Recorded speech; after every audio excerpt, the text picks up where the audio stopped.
BJP और नरेंद्र मोदी की कुंडली को देखकर पता लग रहा है कि इस बार उनकी सीटों में गिरावट आ सकती है और इंडिया अलायंस की सीटों में बढ़ोतरी होगी। आइए जानते हैं इस बारे में लोकसभा चुनाव में कौन कितना सीट जीत रहा है। बीजेपी और नरेंद्र मोदी की कुंडली का विश्लेषण से जानते हैं कि ग्रह क्या इंगित कहते हैं, ग्रह क्या कह रहे हैं, ग्रहों का क्या इशारा है। साल 2019 के लोकसभा चुनाव में बीजेपी ने 37% मत प्राप्त करते हुए 543 में से 303 सीट जीतकर सत्ता में वापसी की थी। यह प्रदर्शन 2014 के लोकसभा चुनाव में नरेंद्र मोदी के नेतृत्व में 31% मत के साथ 282 सीट जीत लेने से अधिक बड़ा था। ज्योतिषीय दृष्टिकोण से यह देखना दिलचस्प होगा, यह गणना दिलचस्प होगा, क्या बीजेपी सत्ता में वापसी कर पाएगी और यदि हाँ तो वह पिछली बार से अधिक बहुमत के साथ, जैसा कि प्रधानमंत्री मोदी दावा कर रहे हैं, या फिर उसे सरकार बनाने में कुछ नए सहयोगियों की जरूरत पड़ सकती है। बीजेपी और नरेंद्र मोदी की कुंडली जांचने से पहले देखते हैं इस वीडियो के माध्यम से कि विपक्षी दलों के गठबंधन और कांग्रेस की क्या स्थिति है। 6 माह पूर्व 18 जुलाई 2023 को कर्नाटक के बेंगलुरु में सायं 4:20 पर एक प्रेस कॉन्फ्रेंस में 27 दलों के नेताओं ने अपने गठबंधन का नाम इंडिया घोषित किया था। इन विपक्षी दलों के इस घोषणा के समय वृश्चिक लग्न उदय हो रहा था, जो कि इस इंडिया अलायंस का जन्म लग्न है। 9 भाव में चंद्रमा, बुध और सूर्य की युति से बन रहे राजयोग और धनयोग के चलते गठबंधन को मीडिया में अच्छा प्रचार मिला, लेकिन वृश्चिक लग्न के लिए अशुभ ग्रहों में शनि में शुक्र की विंशोत्तरी दशा के चलते इंडिया अलायंस के दलों में जल्द ही मतभेद उभरने लगे और अभी हाल ही में इसके कई घटक जो है जदयू के नीतीश कुमार और बीजेपी के एनडीए गठबंधन में भी चले गए हैं और अभी प्रचार भी कर रहे हैं। इंडिया अलायंस की वृश्चिक लग्न की कुंडली में वर्तमान में जून तक जो दशाएं चल रही हैं वह शनि में शुक्र में गुरु के विंशोत्तरी दशा चल रही है। प्रत्यंतर दशानाथ गुरु विवाद के 6ठे भाव में राहु से युद्ध होकर शनि की तीसरी दृष्टि से पीड़ित है। ऐसे में इंडिया अलायंस के चुनाव जीतने की ज्योतिषीय संभावना नहीं बन रही है, लेकिन सूर्य और चंद्रमा के 9 भाव में बन रहे राज्यों के चलते इस गठबंधन के कुछ दलों जैसे कांग्रेस, तृणमूल कांग्रेस और द्रमुक को पिछले चुनाव की तुलना में कुछ अधिक सीटें मिल सकती हैं। कांग्रेस की नहीं होगी सत्ता में वापसी, पर बढ़ सकती हैं कुछ सीटें। जानने के लिए आपको अंत तक यह वीडियो देखना होगा।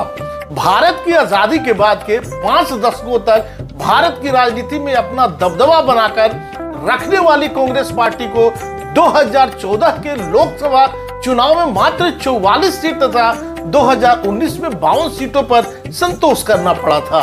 कांग्रेस पार्टी की स्थापना कुंडली हम इंदिरा गांधी के द्वारा 2 जनवरी 1978 को पार्टी के विभाजन के समय की लेते हैं, जिसमें मीन लग्न उदय हो रहा था तथा चंद्रमा कन्या राशि में राहु के साथ युत है।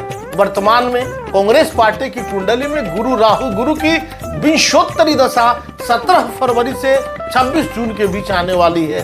गुरु मीन लग्न की कांग्रेस पार्टी की कुंडली में चतुर्थ भाव में होकर विवाद के 6ठे भाव के स्वामी सूर्य और बाधा के अष्टम भाव के अधिपति शुक्र से परस्पर दृष्टि संबंध में है, जो कि चुनावों में जीत की संभावनाओं को छीन कर देता है। लेकिन अंतरदशानाथ राहु का पंचमेश चंद्रमा से युक्त होकर एक अच्छे योग के निर्माण करने से कांग्रेस पार्टी को लोकसभा सीटों की संख्या में वृद्धि हो सकती है। मोदी तीसरी बार बन सकते हैं प्रधानमंत्री, पर इस चुनौती के बाद 17 सितंबर 1950 को दोपहर के समय वाडनगर मेहसाणा गुजरात में जन्मे प्रधानमंत्री मोदी की जन्म कुंडली वृश्चिक लग्न की है, जिसमें बन रहा चंद्रमा और मंगल का राजयोग उनको पिछले 2 दशकों से पहले गुजरात और अब केंद्र की राजनीति में बड़ी सफलताएं देता आ रहा है। नरेंद्र मोदी की कुंडली में चंद्रमा से केंद्र में गुरु के होने से गजकेसरी योग तथा पंचम भाव में बैठे राहु पर 10वें सूर्य की दृष्टि से बन रहा राजयोग भी बड़ी सफलता दिलाने का योग है। चंद्रमा से चतुर्थ में गोचर कर रहा शनि तथा विंशोत्तरी दशा में मंगल में शनि की कठिन दशा के चलते उनकी पार्टी का मत प्रतिशत और सीटों की संख्या कुछ कम हो सकती है, जिसके चलते उनको अपने गठबंधन में उड़ीसा के नवीन पटनायक और आंध्र प्रदेश से जगनमोहन रेड्डी जैसे छत्रपों की सहायता भी लेनी पड़ सकती है। बीजेपी की स्थापना कुंडली 6 अप्रैल 1980 को दोपहर 11:45 पर दिल्ली में मिथुन लग्न की कुंडली में बन रही है, जिसमें चंद्रमा में बुध की विंशोत्तरी दशा 27 फरवरी 2024 से 18 जुलाई 2025 तक चलेगी।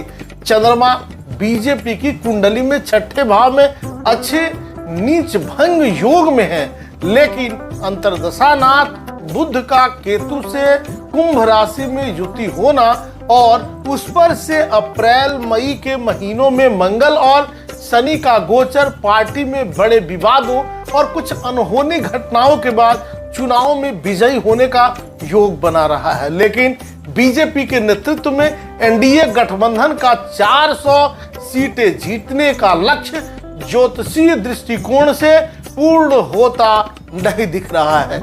अभी तक आपने इस चैनल को सब्सक्राइब नहीं किया है तो सब्सक्राइब करें, शेयर करें और कमेंट्स करें, और कमेंट्स में जरूर बताएं यह वीडियो आपको कैसा लगा। ऐसे ही वीडियो समसामयिक आपको हम लोग उपलब्ध कराते रहेंगे। आपका हौसला अफजाई हमको काम करने में और सहूलियत देगा। इसे सब्सक्राइब करें, शेयर करें और कमेंट्स करें। नमस्कार।